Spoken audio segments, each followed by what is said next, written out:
Alors, bonjour à tous, heureux de vous retrouver, chers amis, en ce jeudi 19 décembre 2024, 10h05, heure du Québec. Merci à ceux qui sont abonnés, ceux qui ne le sont pas, faites-le maintenant. Merci à ceux qui m'envoient des messages et des liens, toujours pertinents, intelligents et très appréciés. Merci à ceux qui commentent et me disent d'où vous regardez, c'est vraiment très chaleureux, ça me fait chaud au cœur. Merci à ceux qui vont partager la vidéo et écraser le petit pouce en l'air. La saga de ces drones prend une tournure très différente de ce qu'on nous a habitués du côté des autorités américaines depuis que ça a été amené dans la sphère publique, dans le complexe médiatique. Pendant des jours et des jours, on a entendu John Kirby nous dire « Ben non, c'est rien, il n'y a rien à s'inquiéter. Même si on a fermé des zones aériennes, ces drones-là sont vus partout maintenant, par milliers, on est rendu à 7-8 000 cas déclarés aux autorités. On a vu des élus dire qu'ils les ont vus quitter l'océan, la mer, puis voyager par groupe de 50 et s'en retourner vers l'océan. Des élus du Congrès, des maires. Je vous en ai partagé plein d'images. Ce pas des drones habituels. On a beau nous dire du côté des autorités, depuis jusqu'à hier, par contre, là, ça a changé. C'est ça que je vais vous partager. Que non, il ne faut pas s'inquiéter, c'est pas l'armée, c'est pas ceci, c'est pas cela. Pour la plupart, c'est des drones commerciaux, des drones de loisirs, et ainsi de suite. C'est vraiment... Mais à chaque jour, tu voyais qu'il y avait quelque chose d'autre qui s'additionnait à ça du côté des autorités lorsqu'elles s'adressaient au public. Oh, on avait des petits doutes. Oh, là, on a fermé une zone aérienne. Oh, là, on a des détecteurs peut-être qui recherchent des produits radioactifs qui auraient été perdus dans une livraison ou peut-être une bombe sale qui serait entrée aux États-Unis. Là, tu avais plein de coulages d'informations comme ça. Et là, tu voyais les réactions de ces gens-là changer au fur et à mesure, la pression des médias aussi. On a eu aussi des briefings à huis clos des autorités avec les élus du Congrès, ce qui a fait dire à plusieurs journalistes, ben, pourquoi vous faites des briefings à huis clos si vous n'avez rien, puis vous savez rien, puis vous connaissez rien de la situation? Qu'est-ce qu'il y a de si important à cacher, dans le fond? Imagine-toi, la dernière nouvelle en liste, depuis hier, et je vais aller te faire écouter le représentant du Pentagone hier qui donnait une conférence de presse sur la situation en Syrie et, naturellement, les fameux drones. Mais on va commencer avec cette nouvelle qui vient de tomber. Des drones espions chinois sont probablement à l'origine de tout ce qu'on voit et de toute l'hystérie causée par des drones au-dessus des États-Unis, selon le président de la Commission des affaires étrangères de la Chambre des représentants.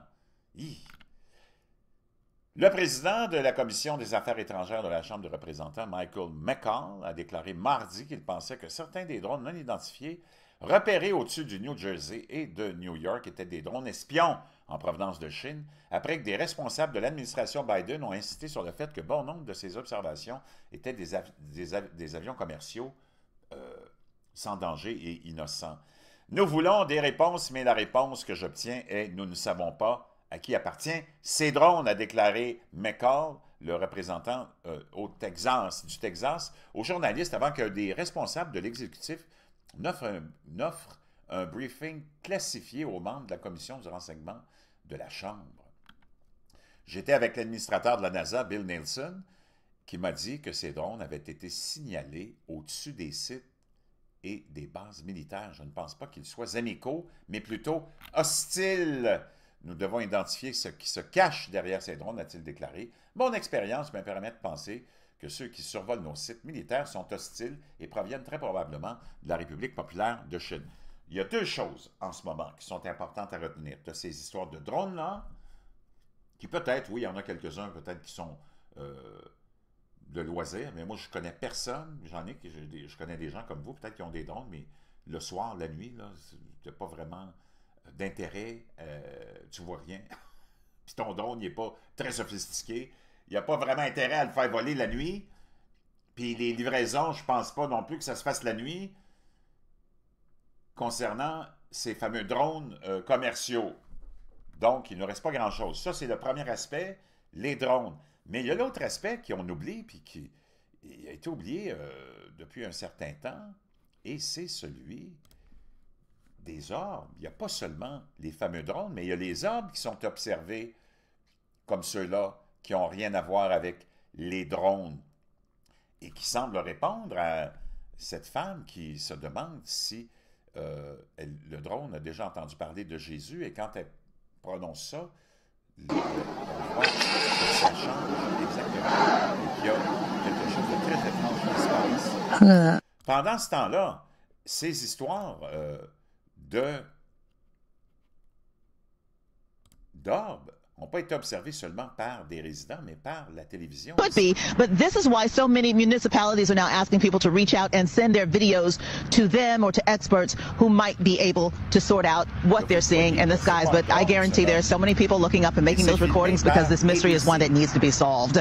For now, we're live here in Mendham Borough. Tony Yates, Channel 7 Eyewitness News. Lee's saying he's wondering whether or not that might be the moon, Tony, but you pointed out it's Donc, il y a Tony à côté de moi qui me demande si c'est pas la Lune que tu es en train de voir. exactly the question people are asking. What is it? No. Yeah. Yeah, no, we're looking at the moon right now, and that's nowhere near the moon. Okay. Il dit, on voit la Lune, là, puis ce que je t'ai montré, c'est vraiment loin de la Lune. Donc, ça, c'est deux choses complètement différentes. C'est ça qui est intéressant.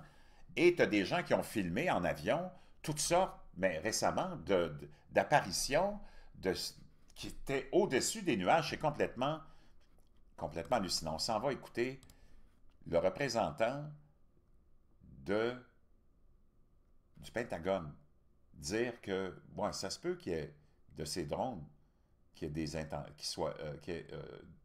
des intentions vraiment malignes ou même de ce... Nobody thought it was possible, but it just got worse. Is it possible that some of those drones could be up to malign activity?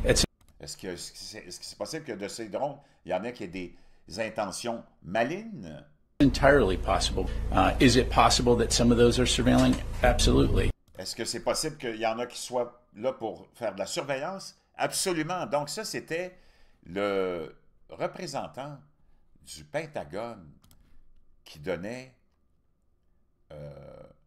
cette conférence-là il y a un jour.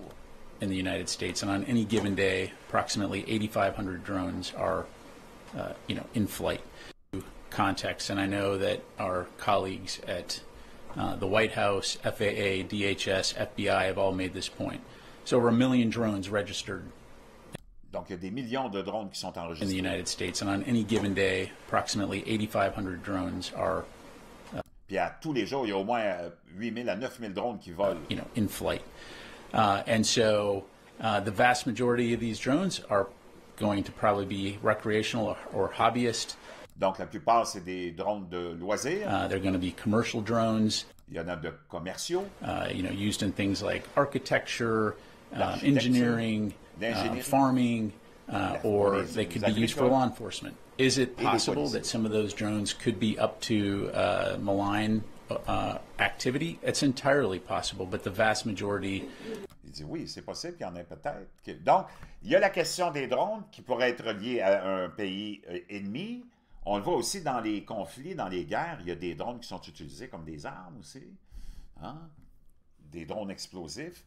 Donc, tout ça fait en sorte que cette sortie-là, tu le vois, goutte par goutte, on amène quelque chose de nouveau à tous les jours du côté des autorités américaines, entre autres qui sont pris avec ça, là.